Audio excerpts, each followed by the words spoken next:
बहुत समय पहले की बात है। माधवपुर नामक गांव में एक गरीब किसान अपनी बूढ़ी अम्मा के साथ रहा करता था।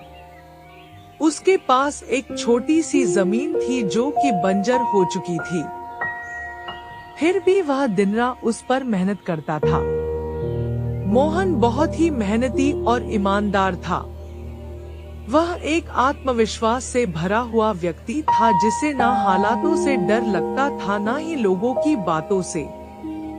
हर दिन सूरज उगने से पहले ही वह उसी आत्मविश्वास के साथ उठता और अपने खेत की ओर बढ़ता जहां सिर्फ बंजर जमीन थी, लेकिन उसके सपनों की हरियाली छिपी हुई थी। उसे यकीन था कि एक दिन उसकी मिट्टी उसे जरूर जवाब देगी, सोने जैसी फसल बनकर। ओ बेटा मोहन, तेरे लिए मैंने जमींदार से बात कर ली है। वो तुझे अपने पास काम पर रख लेंगे। तू भी जाकर उनसे एक बार बात कर ले बेटा।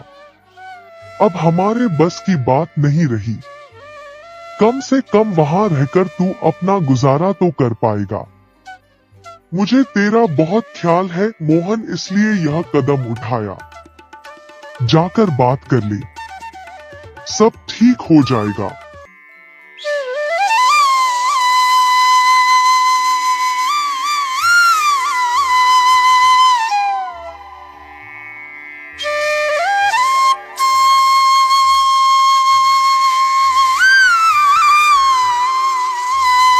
क्या अम्मा, तुमने क्यों बात की वहाँ?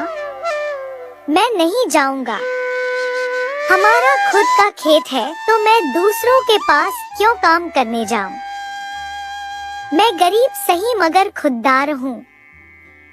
मैं अपनी मिट्टी में पला हूँ, उसी में पसीना बहाऊंगा। चाहे जितनी भी मुश्किल हो अम्मा, मैं अपनी ही जमीन पर मेहनत करूंगा, किसी और की नौकरी नहीं करूंगा। अरे मोहन, उस बंजर जमीन में क्या उगाएगा तू? वो जमीन अब बिल्कुल बेकार हो गई है बेटा। ना उसमें नमी बची है ना जान। तू अपनी जिंदगी यूं ही जाया कर देगा। उस जमीन को संवारते संवारते मैं जानती हूँ तेरा हौसला बड़ा है, पर बेटा हौसले से पेट नहीं भरता। तू मेरी बात मान ले। वो जमींदार कम से कम तुझे रोज की रोटी तो देगा। अपनी जिद छोड़ दे बेटा। तू थक जाएगा पर वो जमीन कुछ नहीं देगी तुझे। अरे अम्मा, तुम बेकार में ही इतनी परेशान हो रही हो। देखना, एक दिन मैं उसी जमीन से सोना निकालूंगा। यह जमीन ही हमारी सबसे बड़ी ताकत बनेगी। मोहन खेत में काम कर ही रहा था कि तभी वहाँ पर एक आदमी आकर बोला, अरे मोहन भैया, आपको भी मानना पड़ेगा। आप फिर से इस बंजर जमीन पर मेहनत कर रहे हैं।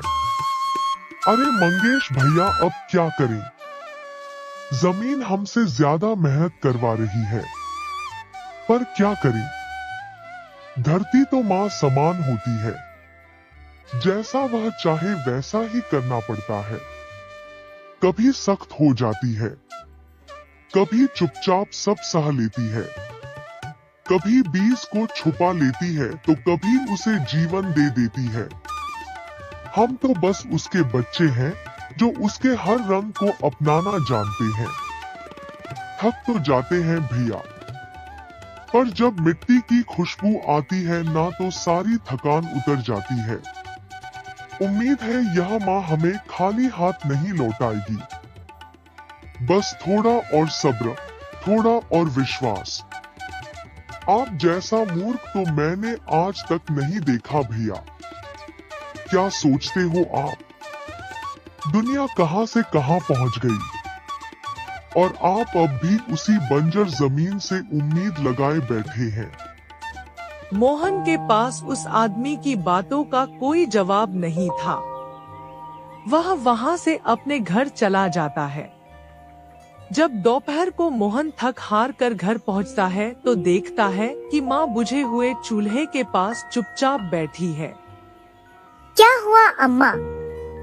तुम ऐसे क्यों बैठी हो? खाना क्यों नहीं बनाया? क्या बात है? बेटा, चूल्हा जलाने के लिए लकड़ियां नहीं है, इसीलिए चूल्हा कैसे जलेगा? बस इतनी सी बात है अम्मा। मैं अभी जाकर ले आता हूँ लकड़ियाँ। मोहन लकड़ियां लाने जंगल चला